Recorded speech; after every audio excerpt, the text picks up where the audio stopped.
especially the buyer of the USA. Those who buy large quantities in bulk as big business always suppresses the actual USA purchase price, preventing our suppliers from maintaining quality. If this continues to occur, it will be a threat to the kratom market in the USA because it is now filled with low quality kratom products, many cases of bacterial contamination.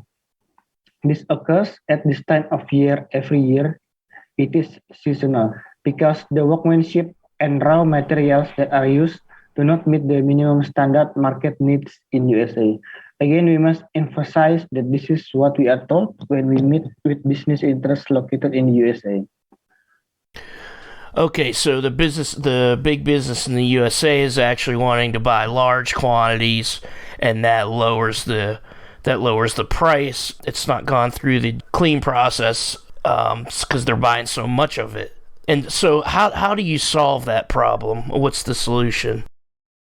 Well, actually, the solution is to stop the acts of speculative business and leaders in the USA on the kratom issue.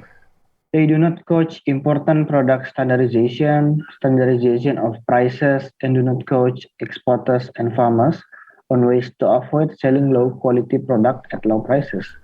We must be able to control post-harvest preparation of basic materials, especially the environment we work with, the process and the tools used performed by each manufacturer, so that everything is done in a sanitary way for human health and safety. Are there any legal or ethical issues faced by farmers in growing or processing kratom trees? Actually, no, there are no problems of ethics in the plantation and the processing of kratom trees. There are no prohibitions from the government to plant kratom. Even our assisted farmers have received the help of kratom seedling from our Ministry of Environment through FORCLIME, which is an abbreviation for Forest and Climate Change Program. A total of 120,000 stems for 35 villages from three sub-districts in Kapuas Hulu, West Kalimantan. This achievement makes us very proud. That's great. So you're getting government assistance as well. And are there any regulations in Indonesia that makes planning, processing, and exporting kratom more difficult?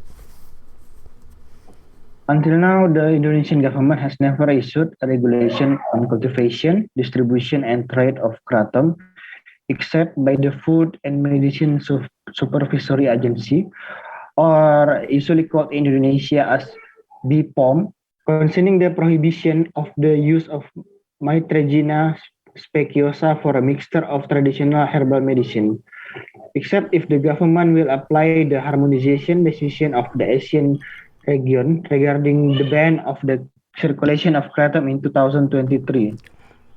Because at this, Indonesia has not implemented the prohibition of the circulation of kratom, both local and for export. We do not understand why these rumors seem to always circulate and make people in the USA, the consumer, panic.